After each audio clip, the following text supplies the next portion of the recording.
Well, what do you think about the Tennessee Volunteers? You know, I am big on talking ETSU basketball.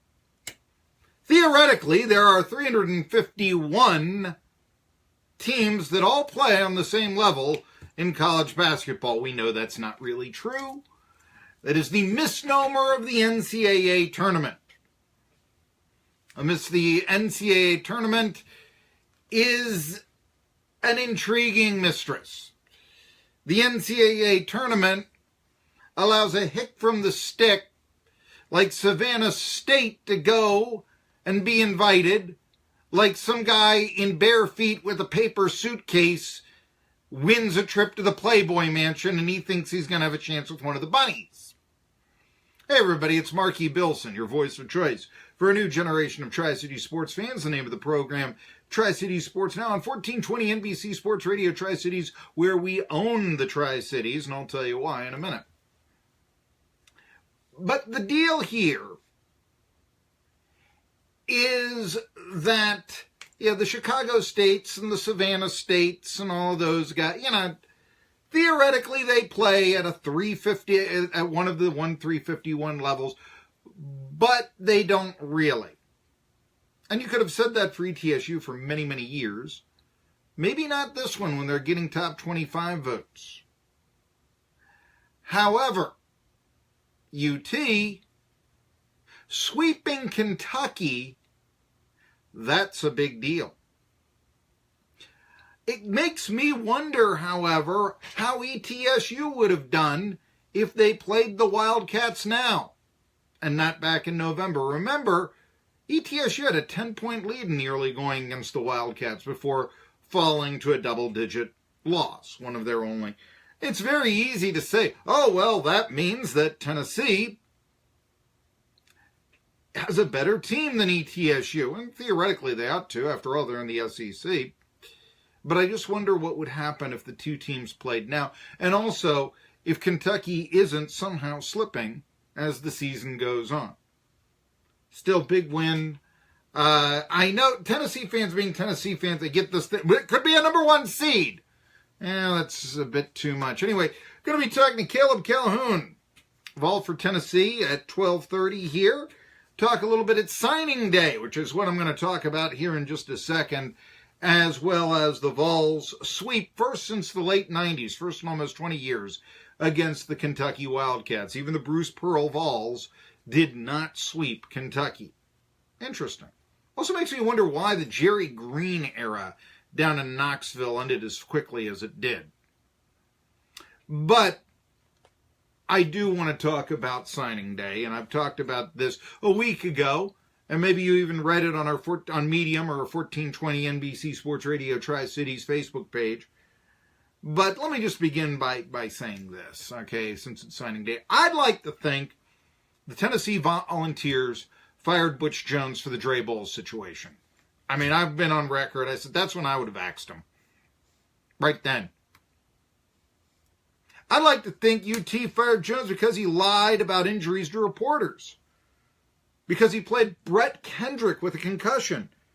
Because he had so many players hurt and was so secretive about their injuries that one had to wonder if Jones was actually putting him at risk, his own players.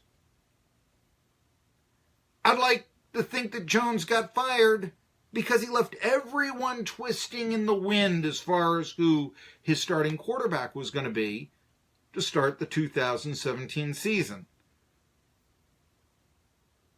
I'd like to think Butch Jones was fired because he had the gall to say at a press conference, what do we want from our media?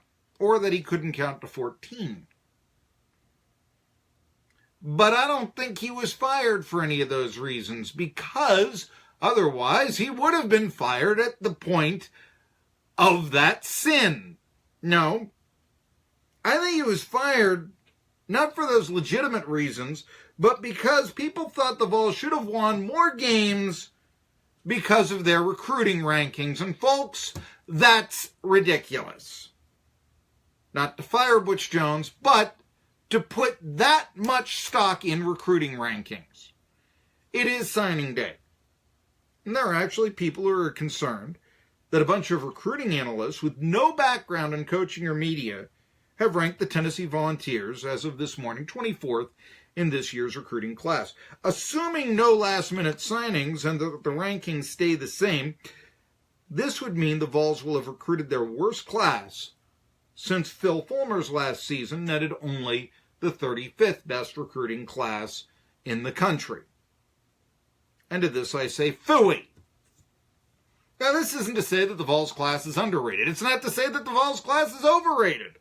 Frankly, we won't know how the class should be rated for another 4 years. Witness the 2014 recruiting class. Remember I told you about this last week. That produced last season's seniors and redshirt juniors. 2014, on this day, Rivals ranked Tennessee as having the number 5 recruiting class in the country. Meanwhile, Central Florida had the 73rd. How'd that work out again? Huh? How'd that? Yeah. Now, the knock on recruiting rankings, and there are plenty of them, and by the way, I've written for Rivals. I've written for Scout. So I know these people. But they're often done by people with little or no background in media or coaching. You know, the two professions that actually do evaluate talent. Give you an example. Southeastern recruiting analyst Chad Simmons worked at a paving company before he became a recruiting analyst. It's the famous line that Bob Lichtenfeld, who I actually worked for at one point, had the misfortune of working for him, actually. But Bob Lichtenfeld once told the Washington Post you could tell if a player was going to make it within 15 seconds. Really? Really? There are people who gave Tennessee's best recruiting class of the post-Phil Fulmer era, which was the 2013 class, produced Josh Dobbs. Those seniors and redshirt juniors went 9-4 in their 4th year, 18-8 in their final 2 years. There are people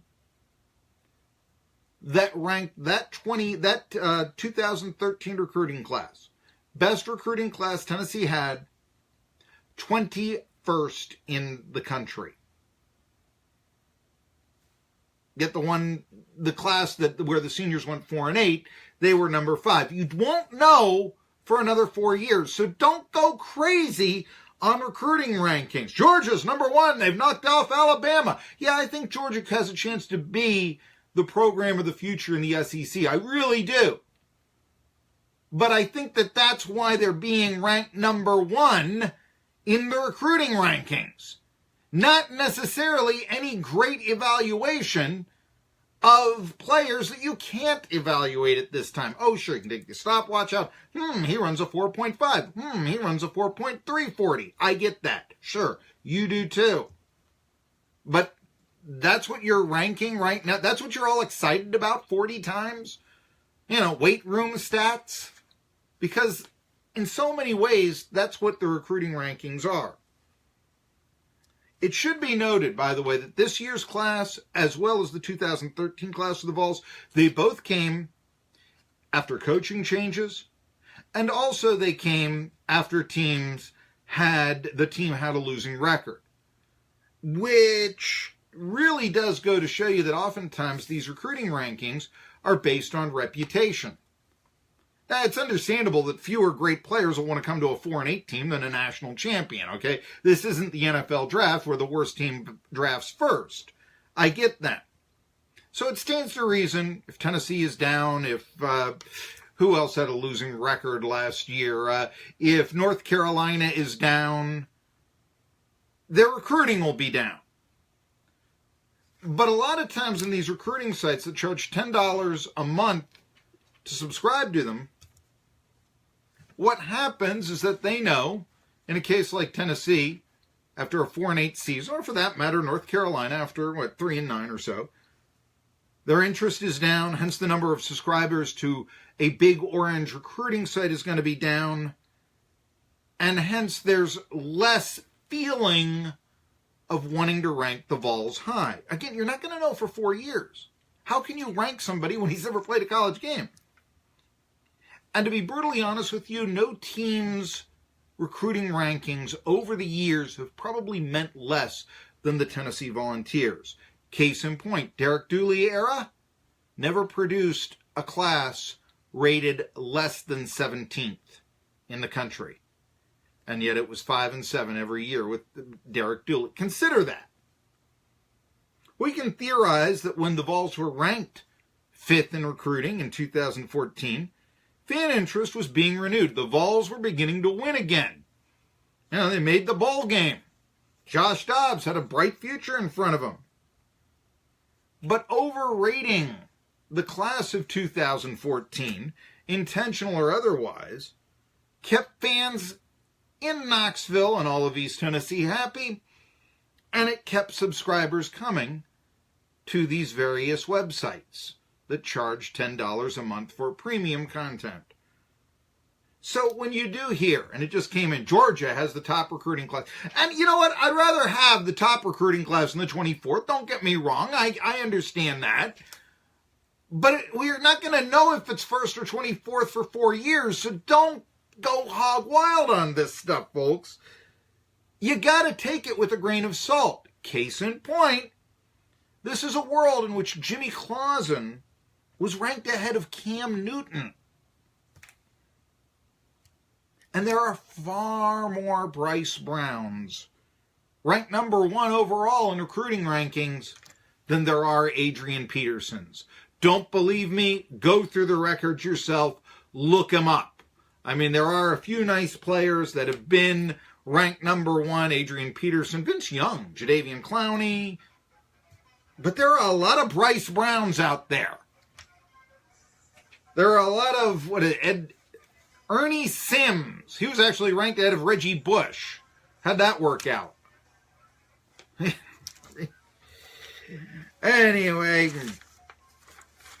speaking of the rankings and drafts and all of that, got a lot to talk about here in addition to the basketball game and the signings. And ETSU is going to have a 5 o'clock press conference that I'll go to. Josh McDaniel, turns out he doesn't want to be the head coach of the Indianapolis Colts. How does that leave the Titans? Because remember, it was said that they really, that would have been who they wanted. Josh McDaniel. They're going to fire Mike Vrabel now if they can bring in Josh McDaniel? It's like they fired Mike Mularkey after a playoff victory season? And also, got a little bit later on in the show, Pro Football Hall of Fame, Terrell Owens and Randy Moss both made it out of the Southern Conference. How did they do against ETSU when they played against them back when? I've got those stats. It's kind of interesting. And Caleb Calhoun in a little bit, plus a lot more. It's Tri-City Sports Now, coming back after this. These are signs of hard.